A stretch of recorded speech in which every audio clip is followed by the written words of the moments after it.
Let's talk about the most epic story ever told. It's bigger than any movie, more complex than any novel.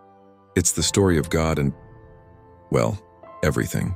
It all starts in the beginning. Not a beginning, but the beginning. Out of nothingness, God speaks, and boom. Light sky, land, stars, life. It's a perfect world, a garden paradise. And in it, he places humanity. But perfection doesn't last long, does it? Things get weird. Angels, known as the Watchers, they come down to earth and they have children with human women. The result? The Nephilim, giants. Beings of immense power that corrupt the world, filling it with violence. The world becomes so wicked, so far from that initial perfection, that God decides to hit the reset button. He finds one righteous man, Noah, and tells him to build a massive boat. The great flood comes, washing the world clean. It's a new start. But humanity, being human, messes up again. Think of Sodom and Gomorrah. Cities so consumed by sin they were turned to ash. Then God chooses a people for himself, the Israelites. But they end up as slaves in Egypt under the thumb of a powerful Pharaoh. For 400 years they cry out, and God hears them. He sends a man named Moses who, armed with nothing but a staff and God's word, confronts the most powerful man on earth. Plagues fall, the Red Sea parts, and God's people are delivered. It's a miraculous escape, an exodus. God makes a covenant with them, a sacred promise. He'll be their God, they'll be his people.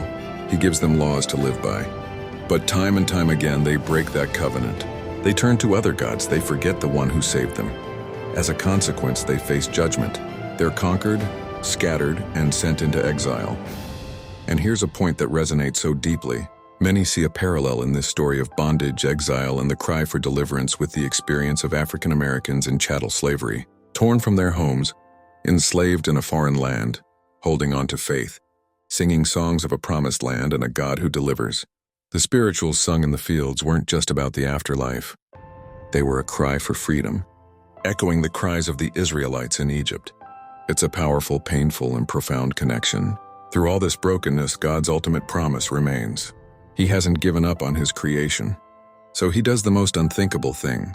He sends a part of himself. Jesus comes. He lives among us, teaches about love and forgiveness, and shows a different way.